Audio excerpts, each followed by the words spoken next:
Welcome to Type C Tech Reviews. Today, I'm gonna be going over the best budget monitor for the Xbox Series X. I'm gonna go over the pros and the cons and my own real life experience that I've had with this monitor. And if at any point during the video, if you wanna check out this exact same gaming monitor, there's Amazon links below for the US, UK, and Canada. I do got you guys, but let's jump into it. All right, so right off the bat, this monitor is the LG 27GN 800-B. This is a 27-inch 1440p flat IPS panel that gets up to 144 hertz. And all of that is $350 to $400. All right, but let's get more into why this is the best budget monitor for the Xbox Series X. First big thing is color accuracy. So when you're playing a game, first you want vibrant colors, you want it to be a pretty display, and you also want it to accurately represent that color. This one does that. It hits 99% of the sRGB color space, and this is pre-calibrated from LG. So basically, if you guys don't know any of that stuff means, it basically means it's gonna look pretty and it's gonna look accurate to what the game creators made the game to look like. Now, the next thing is a flat IPS panel, which is in plane switching, which means you're gonna get great viewing angles, so there's not gonna be any color shift or washing out like you'd get with a TN or a VA panel. As well as this, IPS are generally a lot more color accurate than other panel types. All right, now let's talk brightness. This thing gets pretty bright at 350 nits, which is very respectable at this price point. This means if you're in a very well-lit area, like a room with multiple windows in it, or it's just quite well lit with a bunch of lights and you can't turn them off or don't want to turn them off, 350 nits with a matte display will be enough to cancel out reflections, and it will make it very easy to game in a well-lit environment. Now, as well as that, if you have a dim room and it doesn't really matter about reflections to you, brightness is still important, because if you have good color accuracy, but then not good brightness, those colors will be saturated like they're supposed to and very vibrant, but it won't get bright enough to show the vibrancy. So brightness is really big with how pretty it's going to be. So 350 nits means you're gonna get a pretty nice display. And I mean like pretty and nice, like both, not like pretty nice. All right, now let's talk ports. This has two HDMI 2.0s, yes, and one DisplayPort 1.4, and then a 3.5mm audio out. Now, you're gonna be like, oh my God, I'm gonna click off 2.0.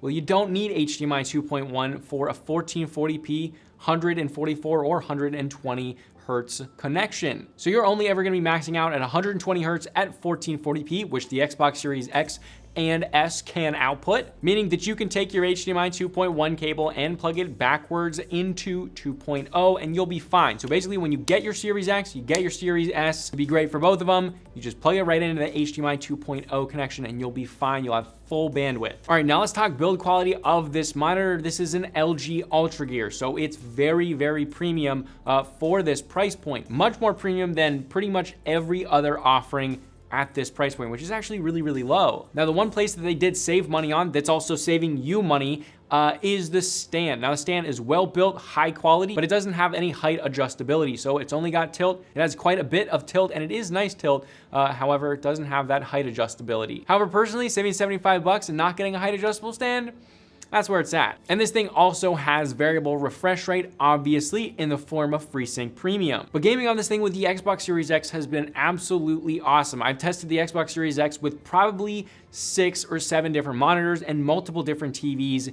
And this one, for the price of it, is probably the best one that I have used. At 27 inches, you don't need a 4K display. And if you wanna do high refresh rate gaming, very few games are actually gonna hit 120 hertz at 4K. 1440p, 120 hertz, use that FPS boost is absolutely where it's at. But overall, think about this, $350, $400, super color accurate, vibrant display, IPS, great viewing angles, great brightness, all in a really premium package from LG, which is one of the best in the industry. If you guys want a monitor for your Xbox Series X or S, this is absolutely the one to go with. Again, if you do wanna go check out this monitor, there's Amazon links below for the US, UK, and Canada. I do got you guys. But this is also be a great option if you have a PC and an Xbox Series X, like I'm rocking right now. I got a PC hooked up to it, but I also have the Xbox Series X, and all I gotta do is just change that input in and bam, you switch over. That's really nice. I have it set up on my desk, so if you guys do have a PC or you're rocking like a school laptop, and you want to do school on a bigger screen, this would be something that you could easily switch between that. So if you only game, with your console, but then you want to plug in something for school, an IPS panel, like something like a VA panel, you're not going to enjoy working on it very much with something like school. But with an IPS panel, they're so much more versatile and just pretty to look at. Like watching YouTube, Netflix in your room, This thing is absolutely where it's at, but it's also got insanely good gaming performance. And something that I didn't mention, because I don't know how many of you guys are actually gonna care, but this does have 10-bit color. But yeah, this was Type-C Tech Reviews. Please go subscribe below. I just hit 2,000 subscribers, so thank you to every single one of you guys who has subscribed to Type-C Tech Reviews. This is your one-stop shop for everything gaming monitors and everything monitors. This was Type-C Tech Reviews. I'll see you guys in the next video, and I'll see you guys, yeah, the intro, I messed it up. It was clean until the end, but see you later.